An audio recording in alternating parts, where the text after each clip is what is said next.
is about to begin, sir.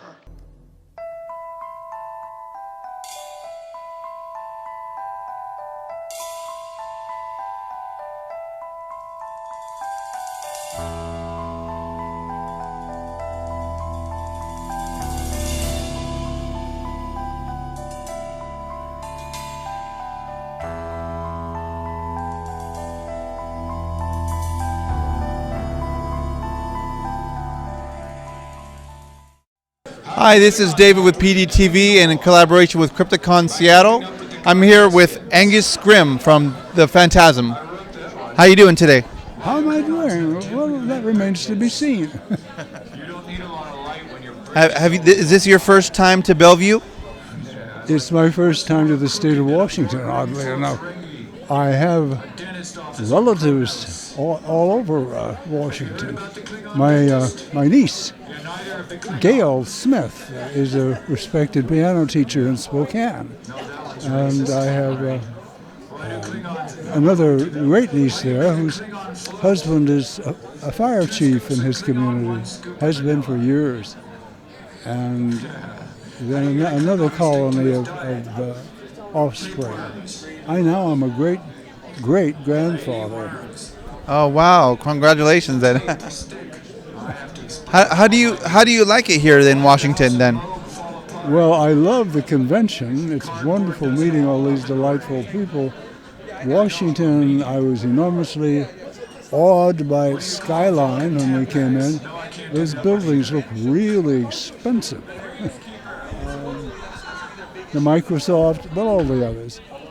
But I haven't got to see any of it, nor will I, except on the way back to the airport. We'll see some of it. We arrived at night, so it was dark, and I didn't see the countryside. It looked pretty, what I did see. Well, I hope you get to see a little bit today, maybe after the convention, maybe. I wanted desperately to go to the fish market. I hear great things about the fish market. Oh, yeah, in Seattle, yeah? Huh? Yeah. Right, I'd love the one in San Francisco. Yeah. Yeah, that's where they throw the fish there in Seattle. That's where they have fish throwing shows.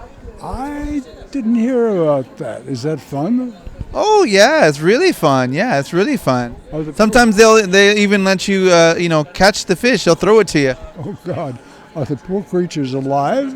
No, they're already Yeah, it's a fish market, so yeah, they're already dead. Yeah. Oh well, that's merciful. Anyway, I would hate to see people throwing live fish at each other. No. Yeah. So, can you tell us how did you get your iconic role of the tall man in Phantasm? I had worked with Don on his first feature when he was about 19 called Jim the World's Greatest. And we had a conflict in that he would bring me to the location and keep me there all day and then come to me about 10 o'clock and say, well, I'm sorry, but I don't think we're going to get to you today, and send me home. He said that the look on my face when he told me that terrified him. He dreaded having to come tell me that. So when he was thinking of doing a horror film, he immediately thought of me as a real spook. So he created the role of the tall man, and that's how I got it. That's an amazing story. That's funny. So I understand that you have a big musical background. Can you tell us a little bit about that too? I scratched on the violin in lessons for about 5 years when I was in high school. But I never really played worth a darn. And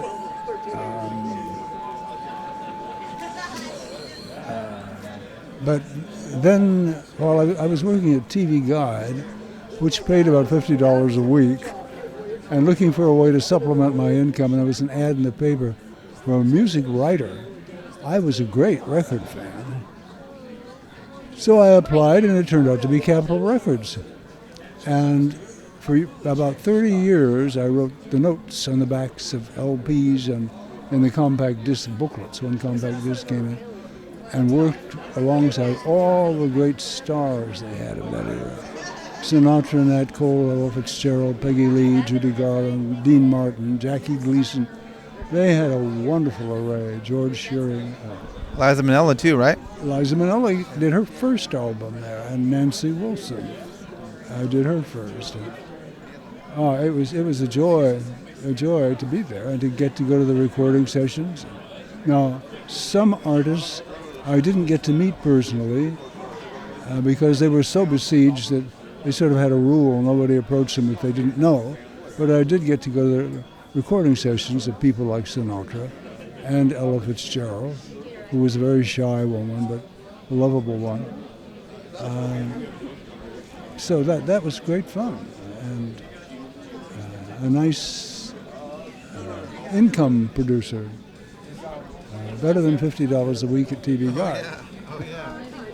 Yeah, I mean, you must have that must be just so amazing to work with all those greats, and then to become an icon too, in horror icon at the same time. I mean, and I understand that you won a Grammy before too.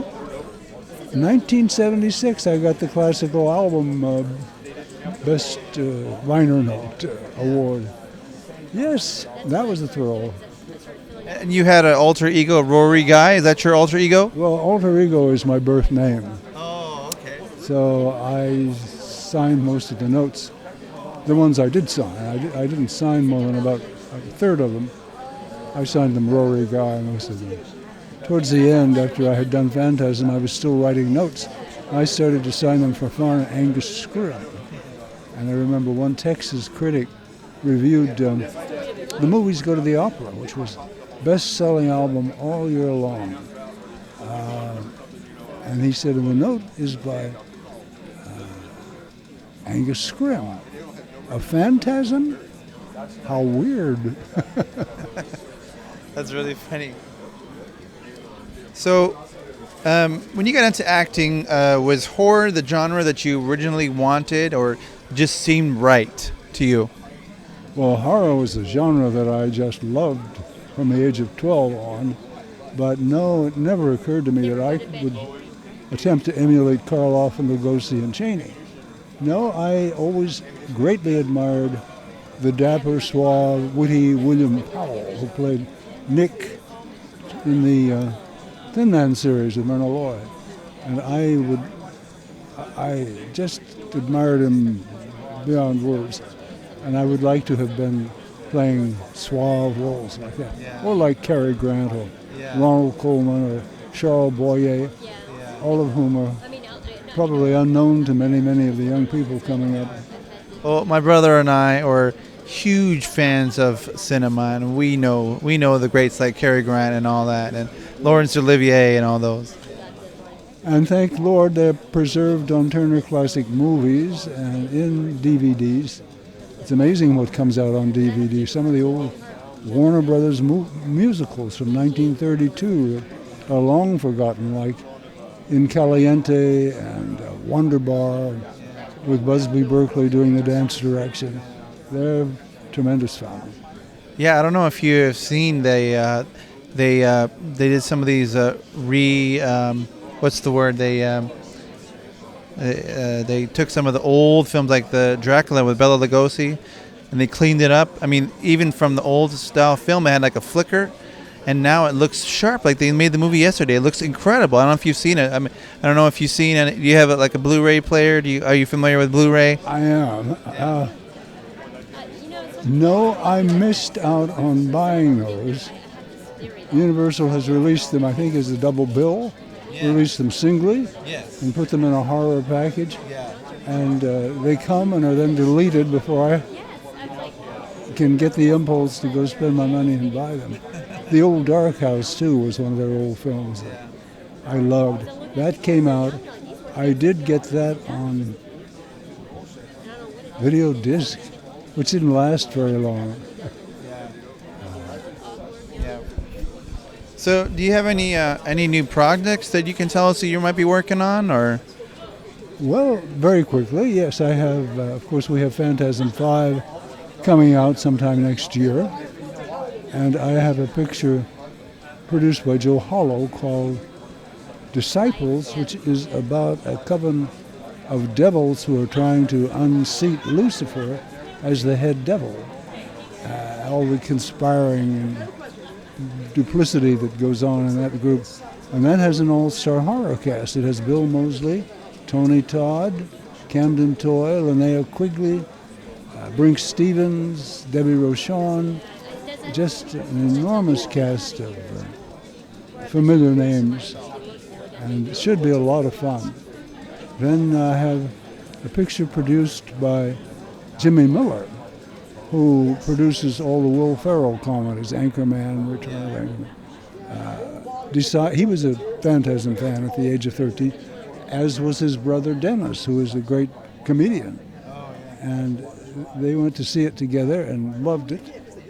And so Jimmy decided, when he did his first horror film, he wanted the tall man in it, and wrote a little part for me that was fun to play. So you said Phantasm 5 is coming out. You said, does that mean you're going to reprise the tall man? I did already. Oh, wow. So it's finished. Yeah, virtually, except for the sound effects. I don't mean that. For the special effects. The writer-director of that is not Don Coscarelli.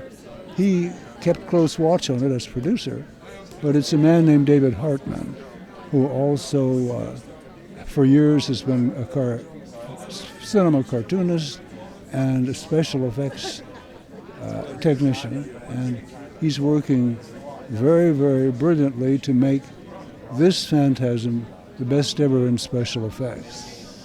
So they're still working on that and taking their time about releasing the film. Then, let's see. I did something called The She-Wolves in a small role with a young actor named Orson Chaplin, who is actually a great-great-grandson of the great Charles Chaplin. And I'm probably going to do a picture called World's Fair, which is actually about a tacky little carnival that tours the hinterland of the United States, where bad goings-on occur. That will be starting in January. Okay, so I have one last question. Have you ever been recognized on the street as Tall Man, and anyone kind of like were scared or feared you when they saw you? Almost never, because I'm not in the black suit or the tall shoes. Occasionally, someone will come up to me in a supermarket. There was that one occasion when I went in late at night to get something I needed, and my sister, Lucille, said, "Oh, would you bring me some Twinkies?" So I said, "Well, yes." So I went in and I couldn't find the Twinkies, but there finally was a stock boy on his knees putting cans in. I said, "Can you tell me, do you have Twinkies?" And he looked up and he said, "Yes, sir, aisle 7. And he said, "I can't wait to tell my friends that the tall man was in here looking for Twinkies." Now that's really funny. Well, thanks again, Mr. Scrimm. Thanks again. Yeah. Okay. Okay. This is David from PDTV and Crypticon Seattle, signing off.